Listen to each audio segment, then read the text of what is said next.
I would like to talk about former President Biden. Newly released tapes from Mr. Biden's 2023 interview with special counsel Robert Hur show him really struggling to recall key moments, including the dates, the death of his son Beau, as well as when former President Trump was elected. Take a look. Month Beau died, May 30th, 2015. Was it 2015 he died? Maybe 2015. I think it's 2015. I'm not sure the months are, but I think it was. Yeah. That's right, Mr. President. And what's happened in the meantime is that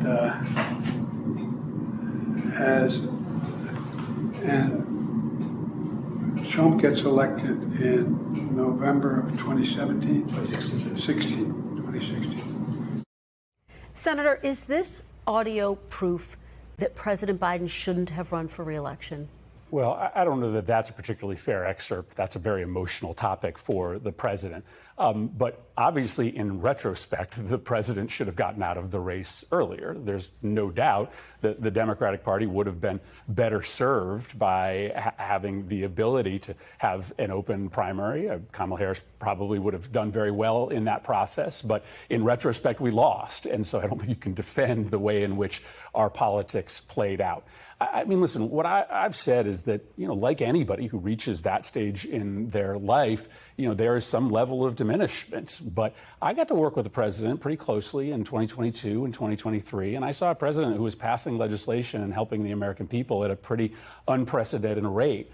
That being said, by 2024, the American people had decided that they wanted somebody new. They wanted somebody younger, and it was a mistake. It was a mistake for Democrats to not listen to the voters earlier and set up a process that would have gotten us in a position where we could have been more competitive that fall. Let me ask you this. The new book, Original Sin, by Jake Tapper and Alex Thompson, goes even further and actually details what they call a cover-up from the White House, from top aides around the president. Here's a little bit of what they have written. Quote, one senior White House aide who left because they didn't think Biden should run again confessed to us that we attempted to shield him from his own staff. So many people didn't realize the extent of the decline beginning in 2023.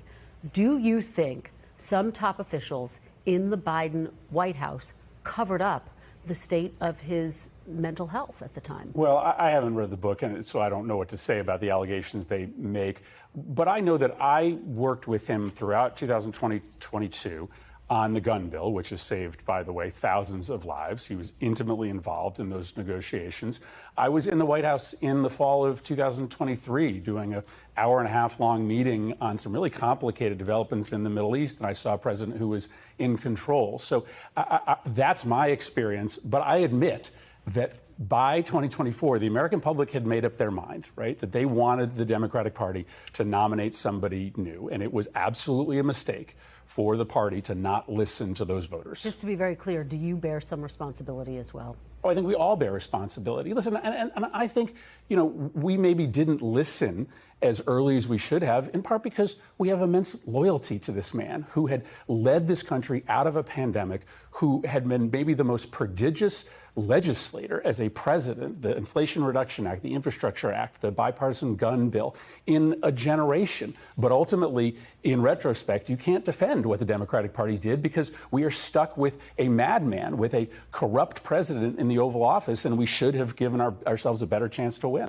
Thanks for watching. Stay updated about breaking news and top stories on the NBC News app or follow us on social media.